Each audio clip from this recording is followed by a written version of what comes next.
Hi Chris, how you doing? How's the online learning going? As bad as that? Hi Claire, you okay? How's online learning going for you? You're joking. Trying to teach young children online is extremely challenging, as I think everyone has found out. And as well as in lots of countries, we've all just been thrown at the deep end and just expected to do distance learning just pretty much overnight. My name's Martin Williams. I've been a teacher of 3 to 5 year olds for the last 10 years, and in making this video I did a bit of research. I phoned up lots of my teacher friends and asked them how online learning was going for them, and also just asked them to tell me the main challenges that they're experiencing, and I was getting the same story again and again from pretty much everyone. Also, I've done a bit of research on some Facebook groups and just had a bit of a general scout round to see what is happening in the industry, how teachers are finding distance learning, and just what are the big challenges we're facing at the moment. So in this video I'm just going to talk about the 6 biggest challenges that seem to be coming up again and again, then just a few tips at the end, just a few ideas to try and counter some of the problems, so make sure you stick around for those.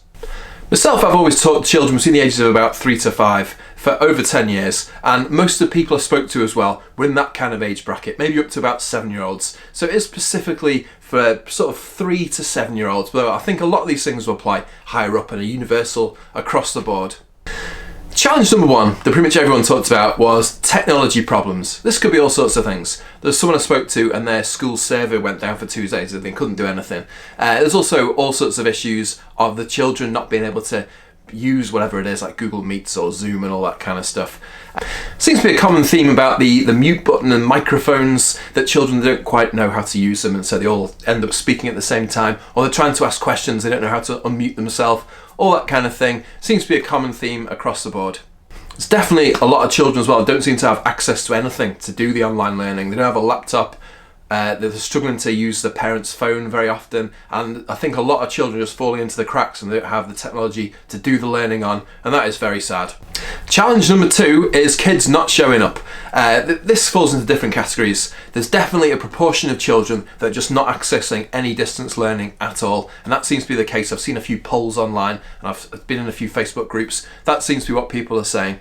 I think it's also a case of the economics of the whole situation is a big thing as well. A lot of the children from more affluent backgrounds, a lot of those schools are doing absolutely fine. I spoke to someone in a private school and he says everyone, 100% of the children in the school are accessing the online learning successfully, which is fantastic. But then I spoke to someone in a very deprived school and they think less than 50% of the children are accessing things regularly and effectively. So it's a big haves and have-nots kind of debate, and the inequality and all that kind of stuff. It is a shame. Of the people I spoke to as well, a lot of them said that some of the children that they're teaching, they show up quite a lot of the time. They might show up 60% or 80% of the time and do a relative amount of work. They're not doing the whole thing by any stretch of the imagination, which is very understandable because we're all stuck at home. So many pressures on families and parents going to work and all that kind of stuff, and it's tough just doing the whole thing. Challenge number 3 is it just seems a bit boring. It's never going to be as exciting online learning as the real thing, real human connection and seeing exciting resources and all that kind of stuff. It can never really be the same, and it's just that feeling when you're a teacher, you're always trying to inspire children and trying to get the best out of them, and if you feel like you're kind of hampered through the medium you're trying to deliver through, it's tough, but we've just got to keep going. What can you do? Of course there's ways of jazzing things up, and we'll have a little talk about that a little bit later in this video, but yeah, that thinking it's a bit boring, it just seems to be a common theme across everyone I spoke to, and it's very hard to get around that. 4th challenge is everyone ends up pretty much doing the same on distance learning. It's very hard to differentiate the same way you would in reality, where people are doing, the children are doing more targeted learning, focused to their ability. It's very hard to do that. If you got like a Zoom call with 30 children, how on earth do you differentiate that? Or even the work you're setting, it's very, very hard to be kind of targeting specific people, and that's just the way it is. Number 5 is an obvious one as well. It's just the interactive nature of online teaching. It can never be the same as face-to-face, where it's fully interactive. They can ask questions straight away, you can answer them, you can see what everyone's doing. There's just this two-way communication happening all the time. That can happen to an extent, of course, on Zoom and Google Meets and all this kind of stuff, but it's not quite the same, and it takes a lot longer. People trying to ask questions and get answers and all that kind of stuff. It's just a much longer process. The sixth issue might be more of a UK focused issue. I don't know if this is happening in other countries, but basically in the UK what's happening at the moment, the schools are partially open, and so some children are going in basically. It's like key workers children.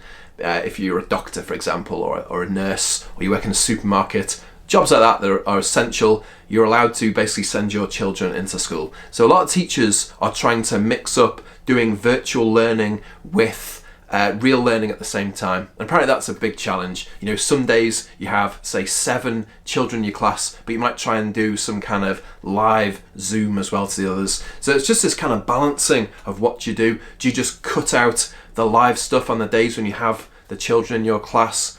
There's so many questions, and it's just a tricky one, getting that balance between real life and virtual learning. Okay, so those are the challenges. Now we're just going to go on to the 3 tips. 3 tips that came up quite a few times, particularly the first one.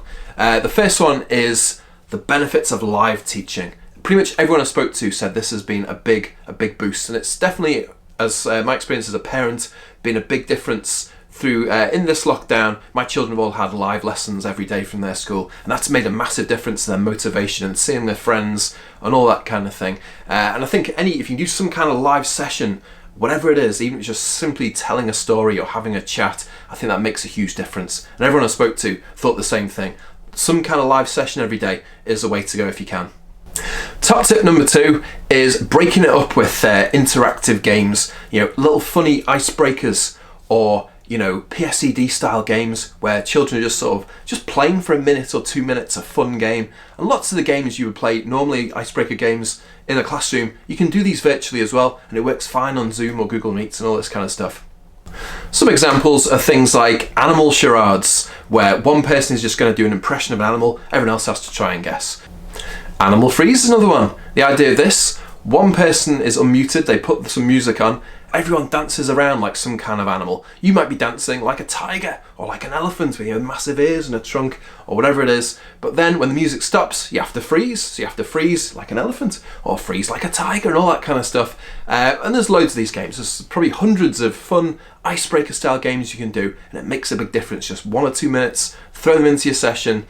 Fantastic. Top tip number 3, I'm a massive fan of mindfulness and well-being in the early years for young children and for older children as well. I think it makes a huge difference if you can kind of reduce anxiety and stress. So a few kind of mindfulness games thrown in to a session would be great as well. The bonus of these as well, they only last about a minute or 30 seconds. Something like a simple breathing game would be great for this. I'll just describe 2 simple breathing games. I've done a whole video about breathing games, and all of those can be done virtually, but here is just 2. Let's go for bumblebee breathing, which is basically when the children, they breathe in through the nose, but when they breathe out, they hum like a bumblebee, a bit like a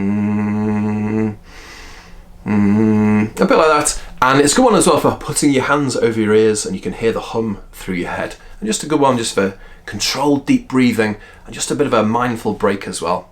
Another good one is bunny breathing. The idea of this, the children pretend to be rabbits. They put their heads back like bunnies. And what you do, you sniff the air really quickly in through your nose and then breathe out slowly through your mouth, a bit like a bit like that. Just do that a few times. A little bit of role play involved in that one, just imagining your bunny, but just great for calming them down. Little 30-second activity before you carry on with doing something else. Distance learning is always going to be challenging. It's never going to be able to beat the real thing, and youngish children, they just need that human connection and looking into people's eyes, all the social skills, the human bonding elements of education, using resources. You can never replicate that at home. It just can't be done. However, the more fun you can inject into your sessions, just that kind of the human element, the more of that you can do, the better. If you've enjoyed this video, please do like it, and please do subscribe to the channel. Lots and lots of free content like this every week, all about top tips for teachers and parents, anyone working with children between the ages of 3 to 7. So yeah, like, subscribe, and hit the bell.